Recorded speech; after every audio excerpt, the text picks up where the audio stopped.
Hey everyone, today we are going to do a word study. Next week we're going to dive into chapter 15, but I'd stop here and we're going to see how fast we could go through this. But this is such an important word, righteousness, and it becomes really a foundational term for our relationship with God, for God's dealings with the world from the Old Testament all the way into the New Testament. And so I'm going to see how fast we can do a simple word study on this. And so it starts, the first time this word righteousness shows up is Genesis 15.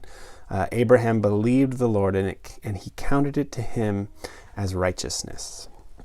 What does that mean? So I looked it up. In the Hebrew Bible, the word is tzedakah, and it shows up 450 times as a noun or a verb in all different forms. In the Greek, it's translated as dikiosune, and it shows up 330 times. Now, the meaning here in both Greek and Hebrew is incredibly varied and expansive, more than the English term. These words tzedakah, dikiosune could be just, justice, justify. It's where we get the word justified by faith. It can mean righteous, right, honest, vindicated, moral goodness, loyal or loyalty, and covenant faithfulness. I just want to draw attention. I'd say in English, in the West, we typically think of the definition moral goodness when we use the word righteous.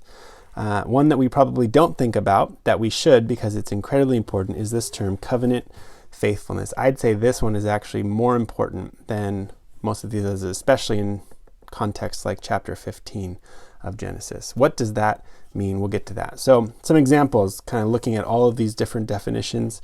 So some people that would be considered righteous or called righteous would be a fair judge, or in the courtroom, the defendant would be called righteous if they were acquitted. So if you got the not guilty verdict, you were righteous. Different than being a fair judge, but both would be called righteous in their own account. We can use it again as a morally upright person. It does mean that. Maybe not as much as we think it means, but that's part of it. And then this kind of new term is a faithful covenant member. If I'm righteous within God's covenant, it means I'm an upstanding member of God's covenant. One case study that you can dig into later, but Phinehas, one of the priests in Numbers 25, shows this great zeal for the Lord. There's a plague coming because people have transgressed God's law, and Phinehas steps up and acts and stops the plague because of his zeal and the way that he is upholding God's law. And in Numbers 25, God describes what he's going to do by saying, I give him a covenant of peace to him and his descendants. Forever he will have a descendant who is a priest in my covenant. But then Psalm 106 takes that same story and uses this phrase, counted it to him as righteousness. It says, Phinehas stood up and intervened, and the plague was stayed, and that was counted to him as righteous from generation to generation. It doesn't mean God considered Phinehas morally good. That might have been part of it, but you see actually the parallel gives us the clue. What parallels the phrase counted to him as righteous is God creating a forever covenant with Phinehas and his descendants. So maybe that's a lot to chew on, but that kind of is a case study for seeing the word counted to righteousness as some sort of covenant faithful, becoming a forever member of God's covenant. This verse, Genesis 15:6, is quoted several times in the New Testament. It becomes a really foundational verse.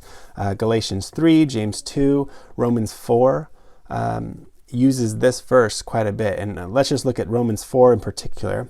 Paul is talking about the circumcised and the uncircumcised, the Jews and the Gentiles, and he takes us back to Genesis 15. We say that faith was counted to Abram as righteousness. And he says, what does that mean? How was it counted to him? Was it before or after he had been circumcised? It was not after, but before. He's trying to say, look, you can become a member of God's covenant, not because you're Jewish and circumcised, but all of us can enter into this covenant. And how do we do that? By faith. And he's saying Abraham believed the Lord. He had faith in the Lord before God ever gave him this sign of circumcision.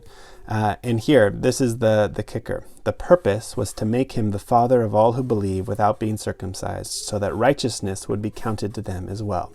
And I just want to point out this idea of righteousness in chapter 4 doesn't make as much sense if we think the only definition of righteousness means being a morally upright person, moral goodness. That just doesn't really work here. It actually works much better if we think that righteousness in this context means covenant faithfulness or being a member of God's covenant. So it's by faith that Abraham was considered a member, a full, upstanding member of God's covenant.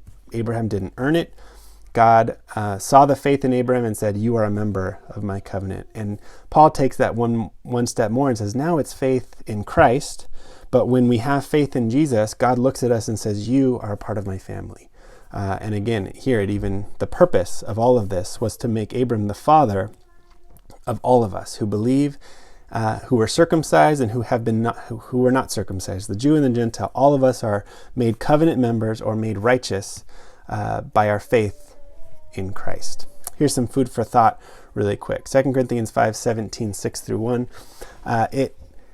It's Paul actually describing the mission element, and it gives us a little bit more to go on. There's a missional component to this idea of being declared righteous.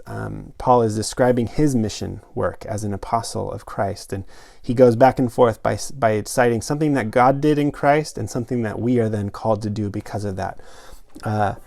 God reconciled us to himself in Christ, and then gave us the ministry of reconciliation.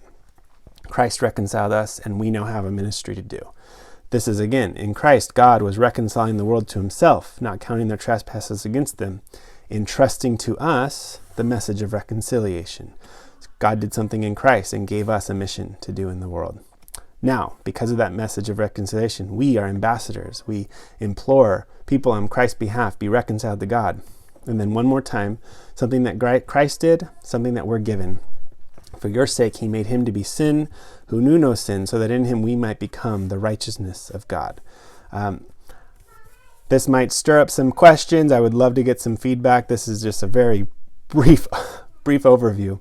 But I don't think that this verse means Christ takes our guilt and gives us his moral goodness. It means that Christ became sin for us so that we could become the embodiment of God's faithfulness to the covenant in the world. That's a mouthful. But there's a missional component here. To be declared righteous means we are full members of God's covenant, which means we have a purpose to accomplish in the world. Christ took on our sin so that we could become full members of God's covenant.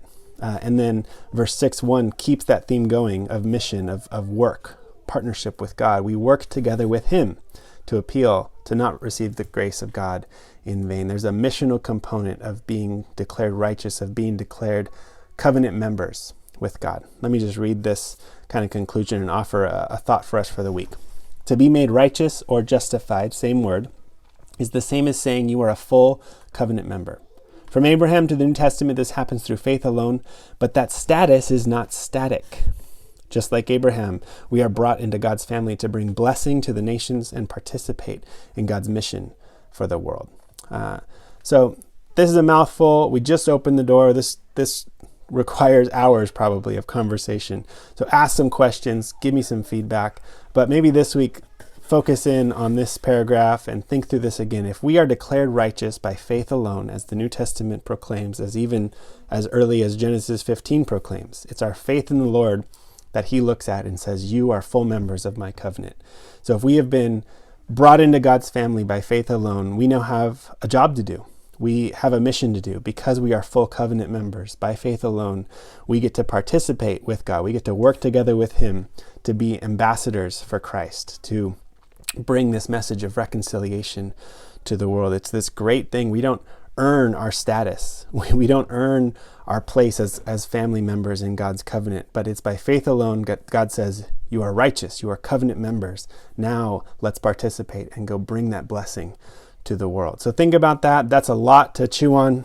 Maybe pray through that, look at all these verses this week, and then next week we'll dive in to Genesis 15 a little more in depth with this now as some foundation for unpacking that. Thanks, everybody.